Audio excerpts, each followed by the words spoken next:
2 Samuel, chapter 1. Shortly after Saul died, David returned to Ziklag from his rout of the Amalekites.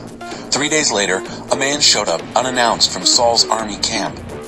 Disheveled and obviously in mourning, he fell to his knees in respect before David. David asked, "What brings you here?" He answered, "I've just escaped from the camp of Israel." "So what happened?" said David. "What's the news?" He said, "The Israelites have fled the battlefield, leaving a lot of their dead comrades behind. And Saul and his son Jonathan are dead." David pressed the young soldier for details. "How do you know for sure that Saul and Jonathan are dead?" "I just happened by Mount Gilboa and came on Saul, badly wounded and leaning on his spear, with enemy chariots and horsemen bearing down hard on him. He looked behind him, saw me, and called me to him. 'Yes, sir,' I said, 'at your service.' He asked me who I was, and I told him, 'I'm an Amalekite.' 'Come here,' he said, 'and put me out of my misery. I'm nearly dead already, but my life hangs on.' So I did what he asked. I killed him. I knew he wouldn't last much longer anyway. I removed his royal headband and bracelet and have brought them to my master. Here they are." In lament, David ripped his clothes to ribbons. All the men with him did the same. They wept and fasted the rest of the day, grieving the death of Saul and his son Jonathan, and also the army of God and the nation Israel, victims in a failed battle. Then David spoke to the young soldier who had brought the report. "Who are you anyway?" "I'm from an immigrant family, an Amalekite." "Do you mean to say," said David, "that you weren't afraid to up and kill God's anointed king?"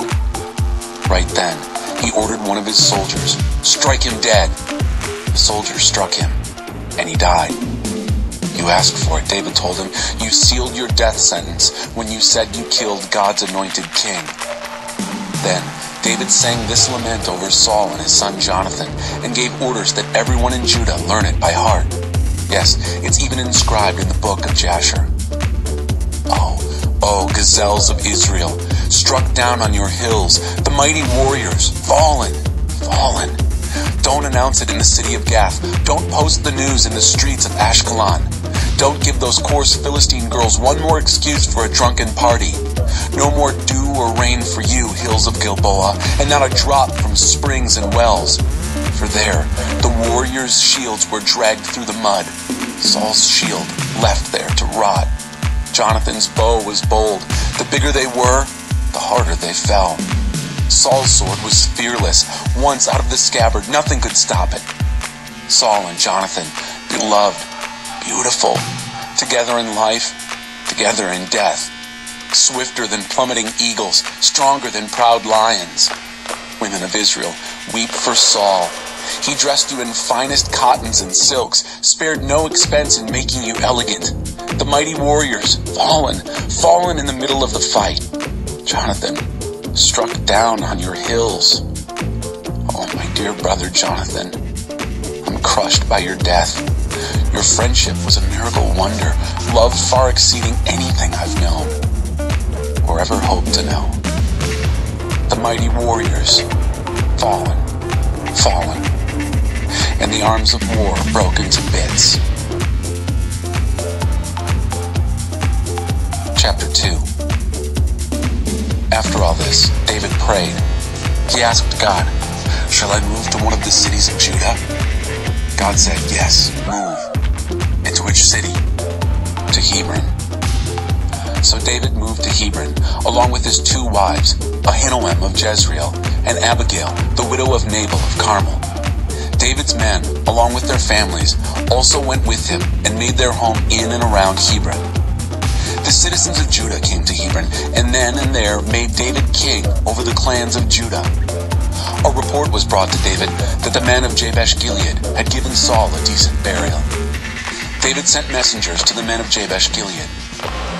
"God bless you for this, for honoring your master, Saul, with a funeral. God honor you and be true to you, and I'll do the same, matching your generous act of goodness. Strengthen your resolve and do what must be done. Your master, Saul, is dead. The citizens of Judah have made me their king." In the meantime, Abner, son of Ner, commander of Saul's army, had taken Saul's son Ishbosheth to Mahanaim and made him king over Gilead, over Asher, over Jezreel, over Ephraim, over Benjamin, king, as it turns out, over all Israel. Ishbosheth, Saul's son, was 40 years old when he was made king over Israel. He lasted only 2 years. But the people of Judah stuck with David. David ruled the people of Judah from Hebron for 7.5 years. One day, Abner, son of Ner, set out from Mahanaim with the soldiers of Ishbosheth, son of Saul, headed for Gibeon. Joab, son of Zeruiah, with David's soldiers, also set out. They met at the pool of Gibeon, Abner's group on one side, Joab's on the other. Abner challenged Joab. "Put up your best fighters. Let's see them do their stuff." Joab said, "Good. Let them go at it." So they lined up for the fight, 12 Benjaminites from the side of Ishbosheth, son of Saul, and 12 soldiers from David's side. The men from each side grabbed their opponents' heads and stabbed them with their daggers. They all fell dead, the whole bunch together. So they called the place Slaughter Park. It's right there at Gibeon. The fighting went from bad to worse throughout the day. Abner and the men of Israel were beaten to a pulp by David's men. The 3 sons of Zeruiah were present: Joab, Abishai, and Asahel. Asahel, as fast as a wild antelope on the open plain, chased Abner, staying hard on his heels. Abner turned and said, "Is that you, Asahel?" "It surely is," he said. Abner said, "Let up on me. Pick on someone you have a chance of beating and be content with those spoils." But Asahel wouldn't let up. Abner tried again. "Turn back. Don't force me to kill you. How would I face your brother Joab?" When he refused to quit, Abner struck him in the belly with the blunt end of his spear so hard that it came out his back. Asahel fell to the ground and died at once.